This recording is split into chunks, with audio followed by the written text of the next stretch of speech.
नमस्कार, आप देख रहे हैं इंडिया न्यूज स्पोर्ट्स। मैं हूं मनोज जोशी।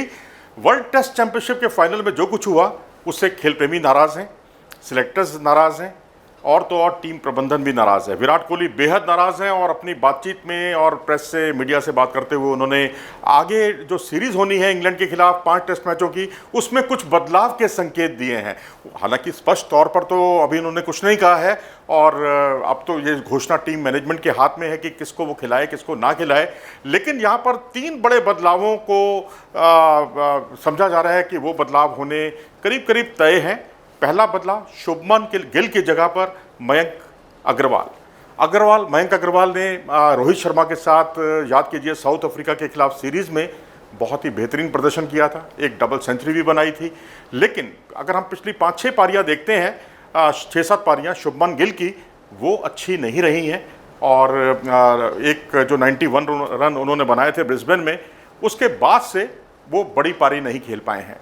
मयंक अग्रवाल को मौका दिया जा सकता है, टेक्निकली थोड़े साउंड माने जाते हैं, थोड़ा सा तजुर्बा भी उनके पास ज़्यादा है।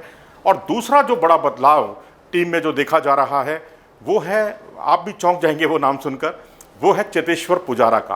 हालांकि मैं बहुत ज़्यादा कन्विंस नहीं हूँ इस बात से, चेतेश्वर पुजारा जैसे टेक्निकली साउंड प्लेयर को बाहर करना, लेकिन यहाँ पर टीम मैनेजमेंट का तर्क, या ये कहिए कि विराट कोहली जो थोड़ा सा जब टीम रवानगी होने वाली थी तब भी उन्होंने एक बात बहुत ही साफ तौर पर कही थी कि जितना आप लोग जिस तरीके से सोचते हैं, हमारा सोचने का तरीका थोड़ा सा अलग होता है। ये उन्होंने मीडिया कॉन्फ्रेंस में कही थी। अब अगर चेतेश्वर पुजारा को बाहर किया जाता है तो सवाल यहाँ पर सबसे बड़ा ये उठता है कि उनकी जगह किसको खिलाया जाएगा। उनकी जगह 2 ही विकल्प हैं, हनुमा विहारी और केएल राहुल। अगर आप देखें, चेतेश्वर पुजारा का ये मानना होगा कि पिछली 7 पारियां खराब गई हैं, एक भी हाफ सेंचुरी उनके नाम नहीं है और ना वो विकेट बचा पा रहे हैं, ना वो रन बना पा रहे हैं, और इसको लेकर टीम प्रबंधन उनसे बहुत सख्त नाराज है। ठीक है, पहले उन्होंने बहुत मैच जिताए भी हैं और जीत की आधारशिला भी रखी, लेकिन वो सब पुरानी बातें हो गई हैं, बीते ज़माने की बातें हो गई हैं। अब जो है वर्तमान में अगर टीम को जीतना है तो जो लोग अच्छी फॉर्म में चल रहे हैं, अच्छा जिनसे उम्मीद की जा सकती है, उनके विकल्प क्यों ना तराशे जाएं। हालांकि सोच कोई बुरी नहीं है, लेकिन आपके पास उस तरह के खिलाड़ी भी होने चाहिए। आपके पास अगर हनुमा विहारी देखते हैं, ठीक है, हनुमा विहारी को इंजरी हो गई थी, लेकिन और जिसकी वजह से वो टीम से बाहर हो गए थे, उन्होंने एक मैच बचाया था बहुत लंबे समय तक टिककर, और उसमें आर अश्विन का भी बहुत बड़ा योगदान था। और अगर हम देखें तो इंग्लैंड में खेल भी रहे हैं काफ़ी समय से, काउंटी क्रिकेट खेले हैं। काउंटी क्रिकेट में ठीक है 6-7 पारियों में बहुत अच्छा रन नहीं बना पाए, लेकिन वहाँ की परिस्थितियों से वो पूरी तरह से वाकिफ़ हैं और थोड़े बहुत चेंज बॉलर के तौर पर या पार्ट टाइम बॉलर के तौर पर ऑफ स्पिन गेंदबाजी भी कर लेते हैं, वो भी बहुत उपयोगी साबित हो सकते हैं। दूसरा विकल्प है केएल राहुल का। केएल राहुल अगर देखें तो वनडे क्रिकेट के बहुत ही बेताज बादशाह हैं, बहुत ही बेहतरीन खिलाड़ी हैं। वर्ल्ड कप में भी उन्होंने बहुत प्रभावित किया, जब शिखर धवन आउट हो गए यानी बाहर हो गए थे इंजरी की वजह से, उन्होंने मोर्चा संभाला था, पारी की शुरुआत की थी उन्होंने रोहित शर्मा के साथ। T20 में भी उनकी पारियां बहुत ही अद्भुत रही हैं, बेहतरीन रही हैं। पिछली 4-5 पारियां अगर छोड़ दें वो बहुत अच्छी नहीं रही, लेकिन टेस्ट क्रिकेट में, ओवल टेस्ट में जो उन्होंने सेंचुरी बनाई थी, उसके बाद से वो लगातार चल नहीं पा रहे हैं, उनकी फॉर्म बिल्कुल रूठी हुई है। और टेस्ट क्रिकेट में रेड बॉल से कितने कारगर वो साबित हो सकते हैं, ये बहुत बड़ा चुनौतीपूर्ण पक्ष होगा, और वो भी खासकर तब जबकि चेतेश्वर पुजारा जैसे टेक्निकली साउंड प्लेयर की जगह उनको विकल्प के तौर पर देखा जा रहा है। टेस्ट क्रिकेट अलग है, उसकी प्रवृत्ति अलग है, उसमें जो स्ट्रोक्स खेलने की जो मानसिकता होती है वो बिल्कुल अलग होती है, लेकिन वनडे और T20 की मानसिकता बिल्कुल अलग होती है। ये वनडे के तो बहुत ही अच्छे प्लेयर हैं, और अगर पिछले से पिछला मैच देखा जाए तो उसमें उन्होंने सेंचुरी भी बनाई है। और अब एक तीसरा जो परिवर्तन टीम प्रबंधन सोच रहा है, और वो है रविंद्र जडेजा, जो कि दुनिया के नंबर 1 ऑलराउंडर हैं।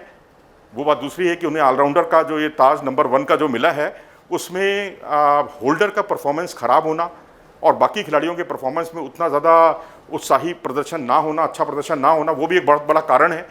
लेकिन उन्होंने भी वर्ल्ड टेस्ट चैंपियनशिप के फाइनल में दोनों पारियों में कोई बहुत ज़्यादा प्रभावित नहीं किया। गेंदबाजी पर उनको ज़्यादा मिली नहीं, जितनी मिली, एक विकेट ज़रूर चटकाया उन्होंने। लेकिन यहाँ पर उनकी जगह पर इंग्लैंड की कंडीशंस में ज़्यादा अगर कोई ऑलराउंडर उपयोगी साबित हो सकता है तो वो है शार्दुल ठाकुर। ऐसा टीम प्रबंधन को भी लग रहा है, सोच रहा है, जो सूत्रों के हवाले से हमें पता चला है।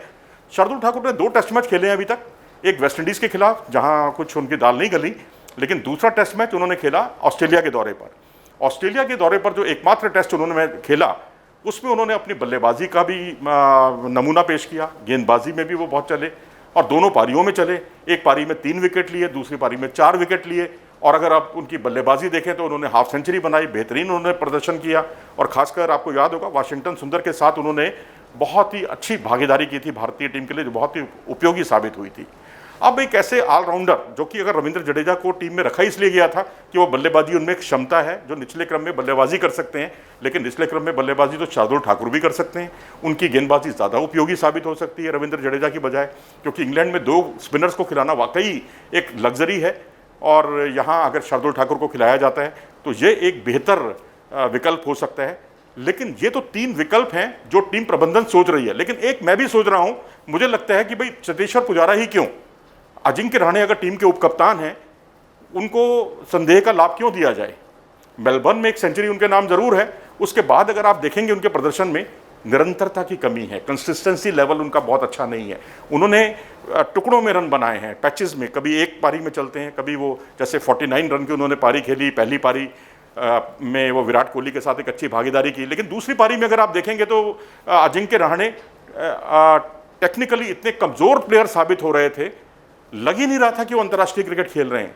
और जिस गेंद पर आउट हुए वो तो आपने देख ही लिया, लेग स्टंप के बाहर जा रही थी गेंद और उस पर उन्होंने शॉट खेला और वो लपक लिए गए, आउट हो गए। और ऐसी गलतियां उन्होंने पिछले 4, 5, 6 टेस्ट मैचों में, अगर हम देखेंगे पिछले 10 टेस्ट मैचों में देखेंगे तो अजिंक्य रहाणे की तरफ से तकनीकी तौर पर बहुत गलतियां, बहुत कमियां देखने को मिली हैं। अगर आप पुजारा जैसे खिलाड़ी को, धाकड़ खिलाड़ी को बाहर करने का साहस कर सकते हैं तो बीच में एक आध झटका मैं समझता हूं अजिंक्य रहाणे को भी देने की ज़रूरत है। मैं ऐसा कहकर अजिंक्य रहाणे की प्रतिभा से कतई मैं उनको उस पर सवाल नहीं उठा रहा हूं, लेकिन बीच बीच में उनकी पारियां वाकई बहुत शर्मनाक रही हैं। तकनीकी तौर पर वो बहुत ही हल्के साबित होते दिखाई दिए हैं और टीम प्रबंधन को मैं समझता हूं एक अलार्मिंग बेल ज़रूर बजानी चाहिए, चाहे वो हनुमा विहारी के रूप में अपनाएं या किसी और के रूप में करें। हालांकि केएल राहुल को थोड़ा सा भी मुझे लगता है टेस्ट क्रिकेट के अनुकूल अपने आप को ढलने में थोड़ा वक्त लग सकता है। ओवल टेस्ट बहुत पुराना हो गया है, 2 साल से टेस्ट मैच नहीं खेला है उन्होंने, लेकिन विकल्पों को तलाशना ही होगा। आप क्या सोचते हैं इस पूरे विकल्पों के बारे में और मेरी निजी राय के बारे में? अपने कमेंट सेक्शन में अपनी राय से हमें अवगत ज़रूर कराएं। अगर आपको ये वीडियो पसंद आया हो तो इसे लाइक करें और हमारे चैनल को सब्सक्राइब भी करें।